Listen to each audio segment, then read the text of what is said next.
बस अब और नहीं। 17 साल की सरिता 2 वर्ष की बेटी का हाथ थामे और 8 महीने के पेट के साथ अपने पिता के मरने पर उसके लिए रोने मायके आई है। दिल कहता है बाप था तेरा, जरा तो संवेदना दिखा।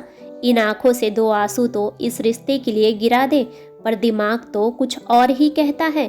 कैसा पिता, किसका पिता, जो माँ से 30 साल बड़ा था, हमेशा दारू पीकर घर में हंगामा करता, माँ को मारता पीटता, क्योंकि एक उम्र दराज इंसान की पत्नी यदि थोड़ी सी भी अच्छी दिखती है तो उसे हमेशा शक बना रहता है कि कहीं वो उसे धोखा तो नहीं दे रही। पास में ही सरिता की माँ तारा बैठी रो रही थी। कोई नहीं कह सकता कि वह मरने वाली की पत्नी है। तारा सरिता की बड़ी बहन जैसी लगती थी।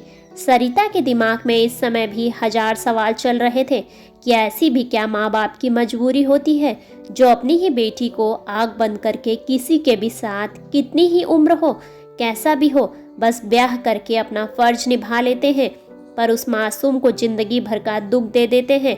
क्या बेटी का कोई आत्मसम्मान नहीं होता? क्या उसका खुद का कोई अस्तित्व नहीं होता?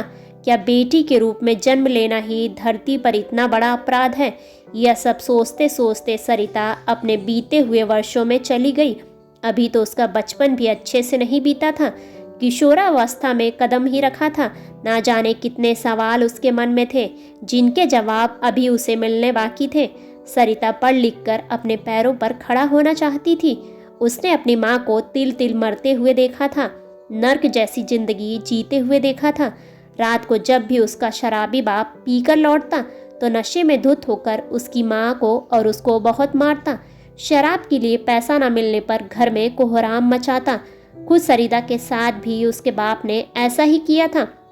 थोड़े से रुपयों की खातिर उसने सरिता की 18 साल बड़े आदमी से शादी कर दी थी, क्योंकि उस शराबी आदमी को सिर्फ अपना कर्जा उतारने के लिए पैसा चाहिए था। वह एक बार अपने पिता को देखती तो एक बार अपने पति को। उसका मन घृणा से भर जाता। उसे मर्द जात से नफरत होने लगी थी। वह मन ही मन सोचती है, क्या एक लड़की किसी भी मर्द के लिए सिर्फ एक शरीर है, एक सामान है? खुद उसकी कोई इच्छाएं नहीं होती? क्या वह जिंदगी को अच्छे से जीना नहीं चाहती?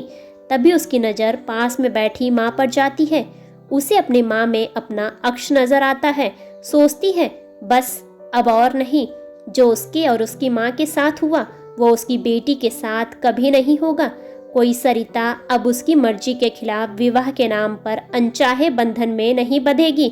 मन में ऐसा दृढ़ निश्चय कर अपनी बेटी का हाथ मजबूती से पकड़ते हुए सरिता अपने और अपनी बेटी के आत्मसम्मान के लिए अपने बाप के शव पर 2 फूल चढ़ाकर आगे बढ़ जाती है। ऐसे ही बेहतरीन कहानियों को सुनने के लिए वीडियो को लाइक और चैनल को सब्सक्राइब करें और अपने विचार कमेंट्स बॉक्स में कमेंट्स करके हमें ज़रूर बताएं। धन्यवाद।